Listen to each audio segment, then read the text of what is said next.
नमस्कार दोस्तों, मैं हूं संजय सेफर्ड। आजकल मैं घूम रहा हूं नेलांग घाटी में। नेलांग घाटी के बारे में आप सभी लोग जानते होंगे। ये भारत तिब्बत सीमा पर स्थित है।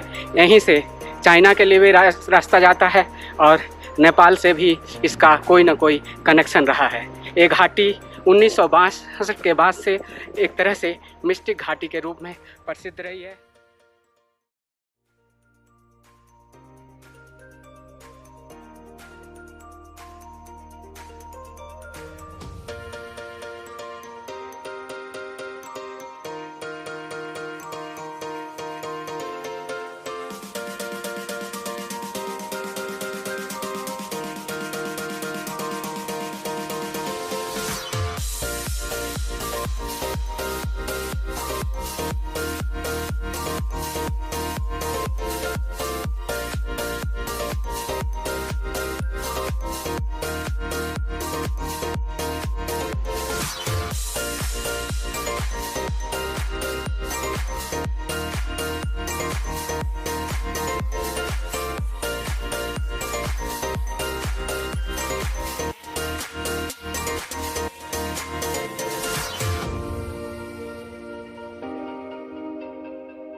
थोड़ी देर बैठता हूँ, आराम करता हूँ।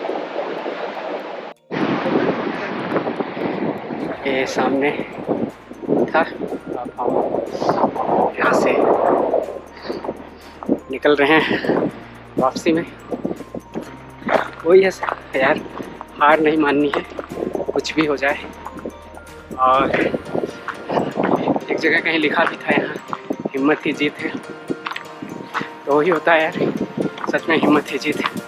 तो मैं चल उड़ के आगे आप रिटर्न हो रहे हैं भाई जी। अभी वापस जा रहे हैं कि आप नहीं चल रहे हैं? ये देख लो भाई, मेरे को जो दोस्त मिले थे वो पहाड़ के तो जल्दी निकल जाते हैं, मैं ही पीछे छूट जाता हूँ। फिर हम निकल रहे हैं। इस ब्लॉग की ऑफिशियल घोषणा इसे समझी जाए, और ऐसे ही नई और अनोखी जगह देखने के लिए आप हमारे साथ बने रहिए। यहाँ पर बहुत कम लोगों का आना जाना होता रहा है। इस एरिया में कुछ यहाँ के जो स्थानीय लोग हैं, उनको साल में पहले सिर्फ एक बार इजाज़त मिलती थी कि वो जा कर के पूजा पाठ कर रहे हैं। नेलांग घाटी के लोग ही जा कर के हरसिल के पास जो एक गांव है, वहाँ पर बगोरी और बगोरी में बसाए गए हैं। तो आज़ादी जो लड़ाई के बाद, जो चाइना की लड़ाई के बाद हुआ क्या था कि यहाँ पर जो नेलांग घाटी में 2 गांव थे, यहाँ से दूसरी जगह बसा दिया गया था और ये घाटी पूरी तरह से बंद हो गई। और गरतांग गली जो जहाँ पर अभी पुल बनाया गया है, जो मेरे पिछले ब्लॉग में आप लोगों ने देखा भी होगा, ये यह पुल भी बंद कर दिया गया था। ये पुल एकदम बहुत ही हिस्टोरिकल पुल है। इस पुल को जो है पेशावर से आकर के कारीगरों ने बनाया था और इसी से हमारा तिब्बत, भारत और चाइना के मध्य व्यापार होता था। लेकिन युद्ध के बाद स्थितियां बदलीं और वो व्यापार बंद हो गया। तभी से ये ऐसे ही पड़ा था। पिछले साल सरकार ने इस पर ध्यान दिया और गरतांग गली का जो ये पुल है दोबारा बनाया गया और इस साल अगस्त में पर्यटकों के लिए खोल दिया गया है। यहाँ पर आने के लिए आपको अगर दिल्ली, मुंबई, कोलकाता, चेन्नई, बेंगलोर बड़े शहरों से आते हैं तो आपको देहरादून या फिर काठगोदाम आना होगा ट्रेन के थ्रू। उसके बाद अगर हवाई जहाज़ से आते हैं तो भी देहरादून और उधर उधम सिंह नगर एयरपोर्ट पर आना होता है। उसके बाद आप बस अथवा अपने निजी वाहन से हरसिल आ जाइए। हरसिल से ये करीब 15-20 किलोमीटर की दूरी है। यहाँ पर इतना कुछ बताने का मतलब ये है कि यहाँ पर एक बहुत ही मिस्टिक स्टोरी कुछ दिन पहले घटी थी, जिसके बारे में आप लोगों ने अखबार में पढ़ा होगा। यहाँ एक इंसान ऐसे हमारे ही तरह ट्रैकर था, वो ट्रैकिंग करते हुए 4 लोग आए थे और बर्फ़ में फंस गए और उनकी यहीं पर मृत्यु हो गई थी। बाद में उनको सर्च टीम ने उनमें से 3 को ढूंढ लिया था, लेकिन एक आदमी नहीं मिला था। 2005 की ये घटना है। 2005 में वो आदमी गायब हुआ था और अभी इसी साल यानी 15-16 साल बाद उसकी बॉडी ऊपर जो गरतांग गली पुल से आगे की तरफ जब बढ़ेंगे वहाँ पर जाना अलाउ नहीं है, पर वहाँ आर्मी के लोग जाते हैं, उनको मिल गई। और ये भारत ही नहीं बल्कि पूरी दुनिया के लिए एक बड़ी खबर थी। यहाँ पर दोस्तों सालों साल बर्फ़ जमी होती है, तो इसलिए वो बॉडी ख़राब नहीं हुई थी, पूरी तरह से ख़राब नहीं हुई थी। डैमेज हालांकि हो गई थी, लेकिन आधा शरीर जैसे के तैसे बचा हुआ था। ये देखिए इतना टफ गली है और इसी गली से मैं गुज़र रहा हूँ। यहाँ चलना किसी भी खतरे से कम नहीं है। ऐसा लगता है कि हर कदम पर मौत बिछी हुई है। बावजूद इसके लोग जो साहसिक खेलों और साहसिक पर्यटन के शौकीन हैं यहाँ पर आते हैं और यह ट्रैक करते हैं। मैंने भी ये ट्रैक किया और मुझे काफ़ी अच्छा लगा।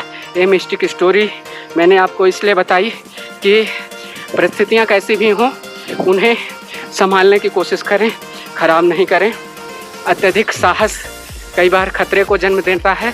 साहस होना चाहिए, लेकिन अति उत्साही होने से बचना चाहिए। तो अगर आप इस ट्रैक पे आते हैं तो बहुत ही अच्छे से ट्रैकिंग शूज़ वगैरह पहन कर आएँ और आप अगर अपने आप को सक्षम महसूस कर रहे हैं तभी करें, अन्यथा नहीं करें। साथ में पानी की बोतल ज़रूर रखें। और ये देखिए इधर गली,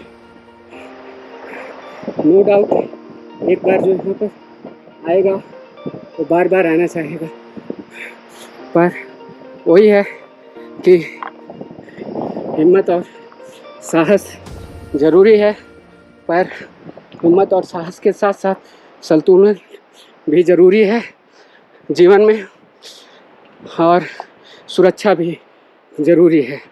तो पूरी से सुरक्षा का ध्यान रखें। और यहाँ पर मुझे थोड़ा सा सांस लेने में दिक्कत तो हो रहा है, लेकिन कोई बात नहीं, थोड़ी प्यास भी लग रही है, गला बिल्कुल सूख रहा है और नीचे देखने पे तो गला और भी सूख जाता है। इसलिए नीचे मत देखिए, क्योंकि 500 से 700 फीट नीचे खाई है, तो अपने आप में डरा देती है। यहाँ पर आवाज़ें कम सुनाई दे रही हैं क्योंकि हवा का दाब बढ़ गया है और मुझे लग रहा है मेरे कान में कुछ हो रहा है बहुत ही। बावजूद इसके मैंने ये ट्रैक किया आप लोगों को दिखाया। और यहाँ से अभी तक स्लोप था और फिर से चढ़ाई।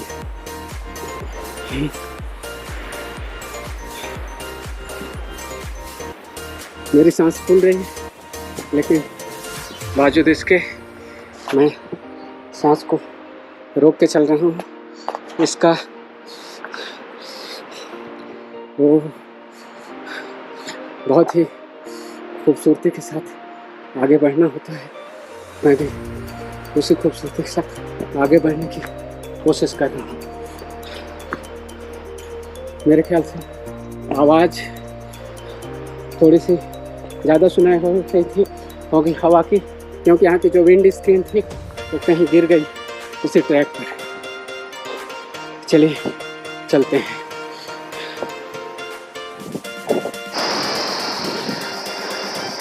ये साइड एक रोड जा रहा है, कुछ ट्रक्स जा रहे हैं।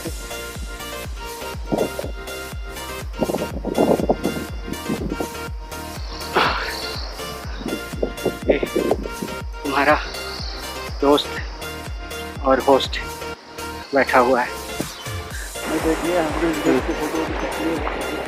ये हमारा ट्रैक पूरा हो गया, दोबारा हम आ गए पुल पर।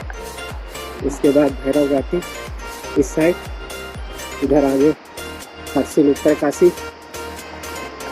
और एक सर मिल गए, काफ़ी अच्छी बातें हुई, बहुत सारी चीज़ें हम लोग बात किए। और अंकल से अपना कुछ पर्सनल रिश्ता भी गुड़गांव के हैं, हम दिल्ली के हैं, तो बन गया। और बहुत सारी बातें छोटी छोटी जो सुरक्षा के लिए ज़रूरी है अंकल ने बताई हमें। इस तरह से रोहतांग वैली का हमारा ट्रैक पूरा हुआ।